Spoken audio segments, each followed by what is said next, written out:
Alors ce soir, vous allez entendre le témoignage d'un intervenant de première ligne. Depuis 9 ans, le père Emmett John sillonne les rues du centre-ville de Montréal en roulotte, offrant abri et nourriture aux jeunes de la rue. Ce prêtre de 69 ans est devenu une légende parmi les jeunes qui l'ont surnommé Pops. En 1996, plus de 30 000 jeunes sont montés à bord de la roulotte. Il a ajouté un refuge de 20 lits au centre-ville qui a servi d'abri à plus de 6 000 en un an. Bref, la situation de bien des jeunes se détériore et les compressions budgétaires des dernières années y sont pour quelque chose. Bertrand Hall a rencontré le fondateur du Bon Dieu dans la rue. Père Emmett Johns, bonjour, bienvenue au Point. Ça fait 9 ans là, pratiquement 9 ans que vous sillonnez les rues de Montréal avec votre roulotte. Bon, vous avez reçu des milliers de jeunes. Est-ce que vous avez l'impression qu'il y en a de plus en plus des jeunes dans la rue? Malheureusement, oui. Oui, le nombre augmente de jour en jour chez nous. Soit que c'est plus de jeunes dans la rue ou plus de jeunes qui cherchent nos services. C'est difficile à distinguer entre les deux possibilités. Mais j'ai peur qu'il y en a plus. Parce qu'on ferme des lits dans les institutions, on coupe des services. Et le résultat, c'est qu'il y a plus de monde, il y a plus de chômage. Alors, les jeunes sont plus affectés par le chômage. Quand les parents sont chômeurs, ben, les jeunes ne sont pas très intéressés à rester dans une ambiance comme ça, alors ils quittent la maison souvent. Vous disiez, je pense récemment, que non seulement il y en a de plus en plus, mais ils sont de plus en plus jeunes aussi. Ah oui, oui, oui. Quand on a commencé, c'était plus des jeunes de 17, 18, 19 ans. Mais aujourd'hui, c'est rendu à 14, 15, 16 ans. Un bon nombre de jeunes de cet âge-là. Bon, justement, on sait que récemment, par exemple, il y a eu un grand débat au sujet de la fermeture de centres comme Boscoville, par exemple, des choses comme ça. Vous voyez ça comment, vous? Bien, parce qu'ils ont mal choisi. Hein? Moi, j'aurais pu suggérer des prairies ou d'autres centres comme celle-là que de choisir Boscoville. C'est comme de fermer l'Université de Montréal et garder l'école primaire ouvert. Ça n'a pas de sens. Mais vous avez senti ça au niveau de la rue, l'impact de ce genre de fermeture ou en tout cas... Oui, parce que les jeunes se découragent. Le problème avec les services, c'est que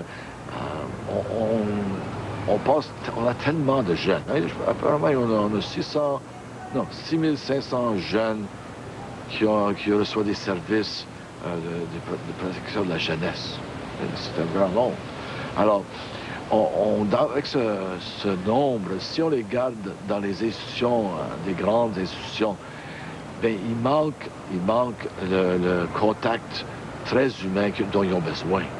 Ils ont besoin d'être dans des petits groupes, des foyers de groupes, ou dans des institutions comme Boscoville, où ils se sentent chez eux. Ils appartiennent à quelque chose. Puis ils connaissent le staff, puis il y a des rapports, parce que c'est pas seulement de renfermer un jeune, mais c'est de remplacer ce qui manque, le jeune. Puis beaucoup de jeunes manquent le respect de soi-même, mais il manque une vie émotive, positive. Qu'il y a quelqu'un dans leur vie, ben, ils n'ont pas de père, ils n'ont pas de mère. Alors c'est l'intervenant qui doit remplacer.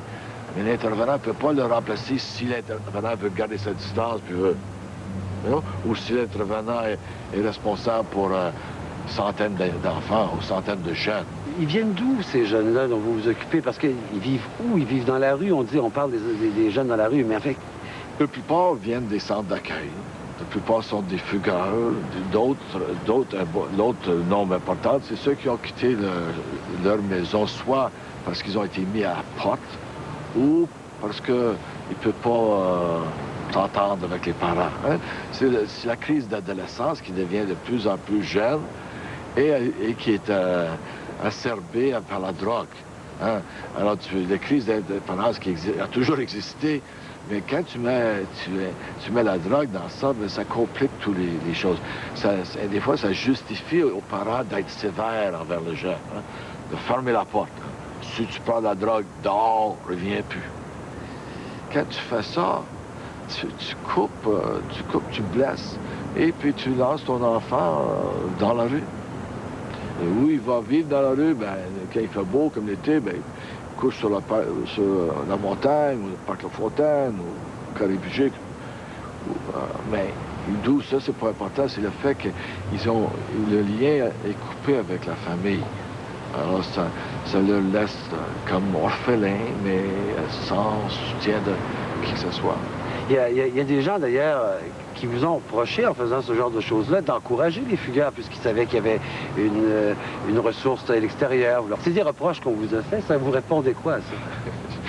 J'ai dit que si 2 hot dogs fait la différence entre vivre chez eux puis vivre dans la rue, là, j'aime pas juger le monde, hein, mais je pense qu'il manque quelque chose à la maison, parce que je pense que ni toi ni moi, on aurait quitté chez nous pour 2 hot dogs par soir.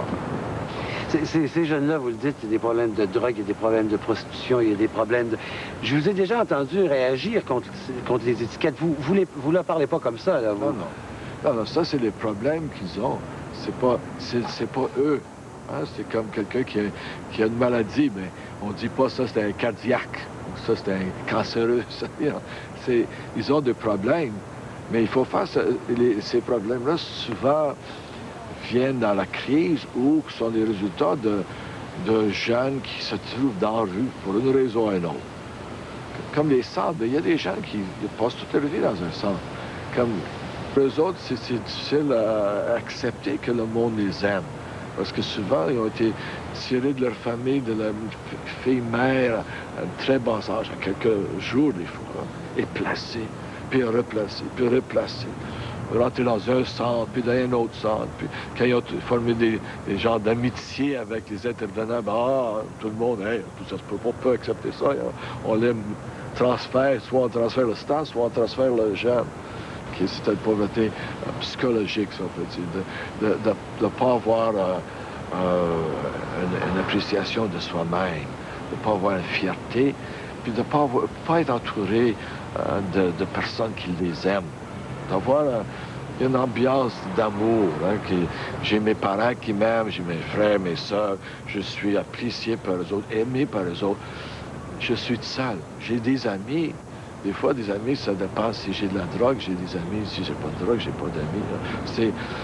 L'amitié est fragile dans la rue. Et l'amour de soi-même est aussi très fragile. Merci beaucoup, Père. Bienvenue. C'est tout pour ce soir. N'oubliez pas de